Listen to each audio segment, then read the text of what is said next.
ಧನಿಕರೇ, ನಾನು ಸ್ವಲ್ಪ ಫ್ಯಾಕ್ಟ್ರಿ ಕಡೆಗೆ ಹೋಗಿ ಬರ್ತೇನೆ. ಆಯ್ತು, ಹೋಗಿ ಬನ್ನಿ ಕಿಲ್ಲರ್.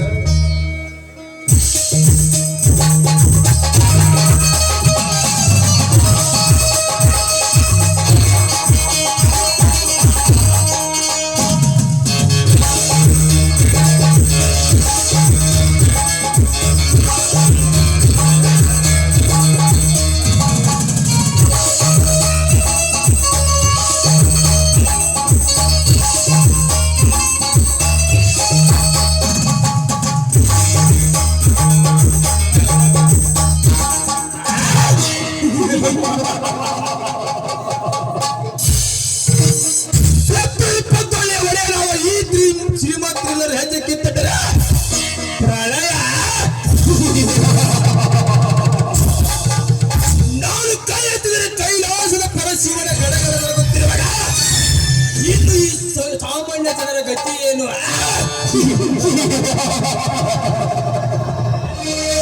20 ವರ್ಷಗಳಲ್ಲಿ ಆ ನರಸಾಪುರ ನರಸಯ್ಯನನ್ನು ನಾನು ಕೊಲೆ ಮಾಡಿದ್ದೆ. ಆಡಿನ ತಂದೆ ಕಣ್ಣಾರೆ ಕಂಡ ಸಾಕ್ಷಿಯಲ್ಲಿ ಮುಂದೆ ಬಂದಾಗ ಆ ದುರ್ಗಾದೇವಿ ಜಾತ್ರೆಯಲ್ಲಿ ನಿನ್ನ ತಂದೆಯ ಮುಖಕ್ಕೆ ಆಸಿಡ್ ಹಾಕಿ ನಿನ್ನ ತಾಯಿಯನ್ನು ಶೀಲಿಗೆಡಿಸಿ ನಿನ್ನ ತಂದೆ ತಾಯಿಯನ್ನು ಕೊಲೆ ಮಾಡಿದೆ. ಈ ವಿಷಯ ಪೂಜಾರಿ ಸಿದ್ದರಾಮಯ್ಯ ಮಾತ್ರ ಗೊತ್ತ. ಅವನು ಬಿಟ್ಟರೆ ಮತ್ತಾರಿಗೂ ಗೊತ್ತಿಲ್ಲ.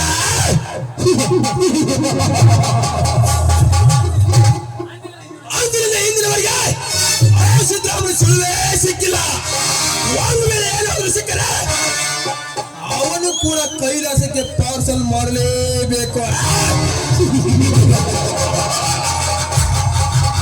ಅಂದಾಗಲೇ ಆತ್ಮಕ್ಕೆ ಶಾಂತಿ. ಜಗಪತಿ, ಜಗಪತಿ,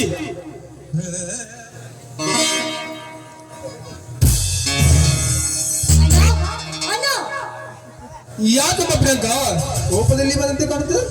ಅಣ್ಣ, ಈ ಊರಲ್ಲಿ ಒಂದು ಕಾಗೆ ಗೂಡು ಕಟ್ಟಬೇಕಾದ್ರೆ ನಮ್ಮ ಪರ್ಮಿಷನ್ ಇಲ್ಲದೆ ಯಾವ ಹಕ್ಕಿಯೂ ಸುಳಿಯುವುದಿಲ್ಲ. ಅಂತದ್ರಲ್ಲಿ ಆ ದೇವಸ್ಥಾನದಲ್ಲಿ ನಿನ್ನ ತಂಗಿಯ ಮಾನ ಮರ್ಯಾದೆ ಎಲ್ಲ ಹಾಳಾಗಿ ಹೋಗುತ್ತಣ್ಣ. ನನ್ನ ತಂಗಿ ಹೇಳಿದ ಮಾತುಗಳ ಸತ್ಯನಲ್ಲಿ ಕತ್ತೆ ನನ್ನ ಮಗನೇ.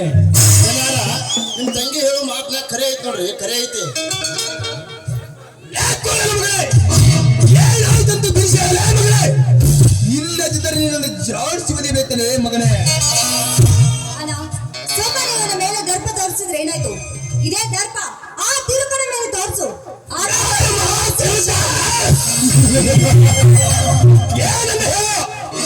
ಅವನು ನನ್ನ ಮನೆಗೆ ದರದಲ್ಲಿ ತಂದು ಅವನ ಮೈ ಚರ್ಮ ಸುರಿದು ನಿನ್ನ ಕಾಲಿಗೆ ಚಪ್ಪಲಿಯನ್ನು ಮಾಡಿಸುತ್ತಾನೆ. ನಾನು ಅದನ್ನ ಹೇಳತ್ತೀನಿ ಅವಾಗ. ಅಮ್ಮಾರ ದೇವಸ್ಥಾನಕ್ಕೆ ಬರತ್ತಾರ, ಒಂದ್ ಸ್ವಲ್ಪ ದಾರಿ ಬಿಡ್ಪಾತ ನಾ ಅನ್ರಿ.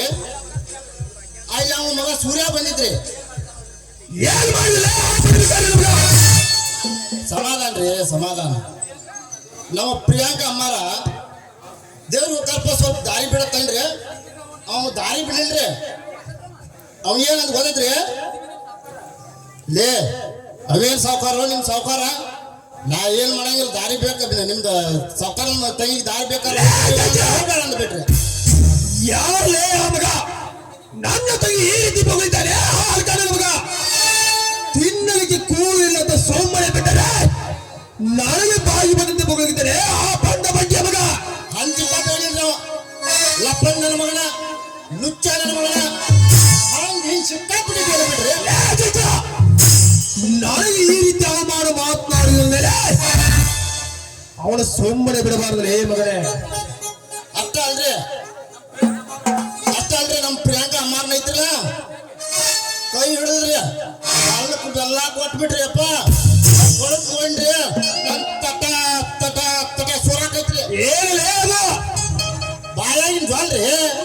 ಅಣ್ಣ, ನಾನು ತಲೆ ಎತ್ತಿ ತಿರುಗಬೇಕಾದ್ರೆ ಆ ಅಧರ್ಮನ ತಲೆ ತೆಗಿಬೇಕು. ಅಲ್ಲಿವರೆಗೂ ನನ್ನ ಮನಸ್ಸಿಗೆ ನೆಮ್ಮದಿ ಇಲ್ಲ. ಮುಗಿದಲೇ ಇನ್ನು ನಿನ್ನ ಕತೆ. ಎಂದರ ತಿಂದು ಬದುಕಿದ್ರು ನಿನಗೆ ಎಷ್ಟು ಕೋಪಿರ್ಬೇಕಾದ್ರೆ ಇನ್ನು 20 ಅಳಿಗೆ ದೊಡ್ಡದನ್ನು ಎಣಿಸಿಕೊಂಡು ನನಗೆ ಅಷ್ಟಿರಬಾರದು ಮಗನೇ. ಆದಷ್ಟು ಬೇಗ ನಿನ್ನ ಕೊಲೆ ಆಗಲೇಬೇಕು. ಅಂದಾಗ ನನ್ನ ಆತ್ಮಕ್ಕೆ ಶಾಂತಿ.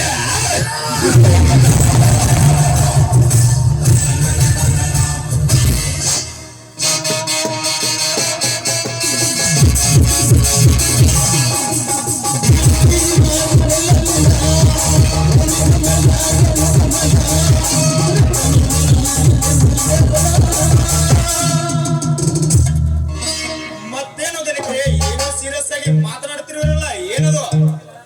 ಬನ್ನಿ ಕಿಲ್ಲರ್. ನಮ್ಮ ಪ್ರೇತಗೆ ಬಾಯಿಗಳಂತ ಮಗು ಹೇಗಿದ್ದಾನೆ. ಅವನು ಹಾಗೆ ಬಿಟ್ಟರೆ ನಮ್ಮ ದಾರಿಗೆ ಹೊಟ್ಟೆ ಬಂದೇ ಬರ್ತಾನೆ. ಧನಿಕರೇ, ಇಡೀ ಭೂಮಂಡಲವನ್ನೇ ಸುಟ್ಟು ಭಸ್ಮ ಮಾಡುವಂತ ಗಂಡು ನೀವಿರುವಾಗ ಈಗ ಬರೋದೇ ಆ ಬಿಕಾರಿ ನನ್ನ ಮಗ. ಅಷ್ಟೇ ಅಲ್ಲ ಕಿಲ್ಲರ್, ನನ್ನ ಕೈ ಹಿಡಿದು ಜಗ್ಗಿ ಅವಮಾನ ಮಾಡಿ ಹೋಗಿದ್ದಾನೆ ಆ ರಾಸ್ಕಲ್. ಹೇಳಿ ಕಿಲ್ಲರ್ ಈ ಮಾತು. ನಾನು ಕಾಲಿಟ್ಟರೆ ಬರಲು ಭೂಮಿ ಇದ್ದರೂ ಸಹ ಅದನ್ನು ಬೆಳೆಯನ್ನು ಬೆಳೆಯುತ್ತದಂದ್ಮೇಲೆ ಕೋವಿಲ ಹಾನಿ ಮಾಡಿ ಬದುಕುತ್ತಿರುವ ನನ್ನ ಮಗ ಅವಮಾನದ ಮಾತು ಮಾತನಾಡಿದಂದ್ರೆ ಮುಗಿತಲೇ ಇನ್ನು ನಿನ್ನ ಕತೆ.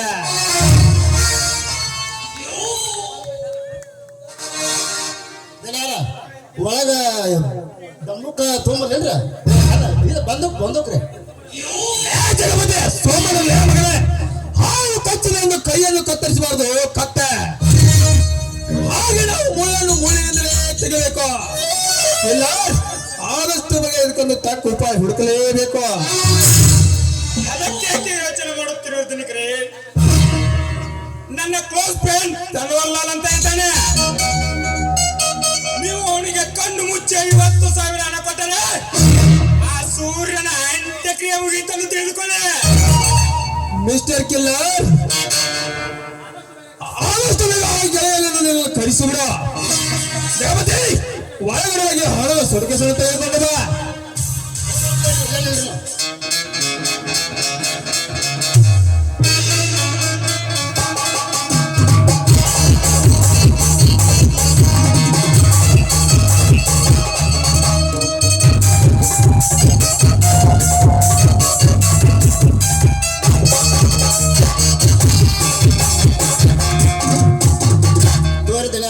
ಇದ್ರೆ ಒಂದ್ ಸ್ವಲ್ಪ ಹಾ ತೆಗೆದುಕೋಕಿಲ್ಲ ಈ 10,000 ಹಣವನ್ನು ಬೇಗ ಹೋಗಿ ಆ ನಿನ್ನ ಗೆಳೆಯನಿಗೆ ಹಣ ಒಪ್ಪಿಸುವ ಕೆಲಸವನ್ನು ಬೇಗ ಮುಗಿಸಿಕೊಂಡು ಬಾ. ಆಯ್ತು ಧನಿಕರೇ, ನಾನಿನ್ನು ಬರುತ್ತೇನೆ.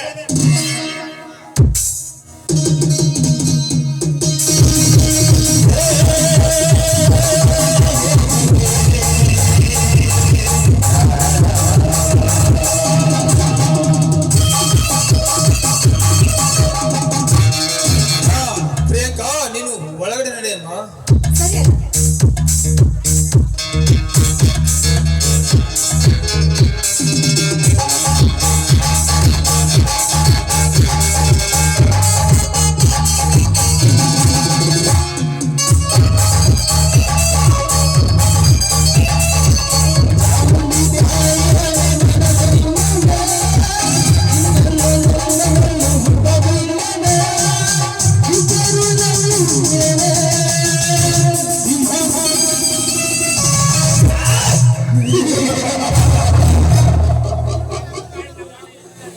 ಲೇಸಯ್ಯ, ಹೊತ್ತಿನಲ್ಲಿ ಅಡಿಗೆ ನಿನ್ನ ಕಾಲಿಗೆ ಸ್ವಲ್ಪ ಹೆತ್ತೊಯ್ದ ನನ್ನನ್ನು ರಾಜ್ಗೆ ಚೆಂದಲ ನೀ ಸ್ವಲ್ಪ ನಿನ್ನನ್ನು ಕಚ್ಚದೆ ಬಿಡಲಾರದೆ. ಇದು ಬರೀ ಸಾರ್ತಾನಲ್ಲ, ಕ್ಯಾರಲ್ಲ ಕಾಲಿ ಹಿಂಗೆ ಸ್ವಲ್ಪ ಈ ಸ್ವಲ್ಪ ಕೊಟ್ಟ ನಿನಗೆ ಸರಿಯಾದ ತೀರ್ಪ. ಜಗಪತಿ ಫ್ಯಾಕ್ಟ್ರಿ ಹೋಗಿ ಹಾಗೆ ಕೂಡ DCMC ಭೇಟಿಯಾಗಿ ಬರೋಣ ನಡೆ. ಆಯ್ತು ನಡಿಲ್ಲ, ಅದನ್ನ ಹೋಗೋಣ ನಡ್ರಿ.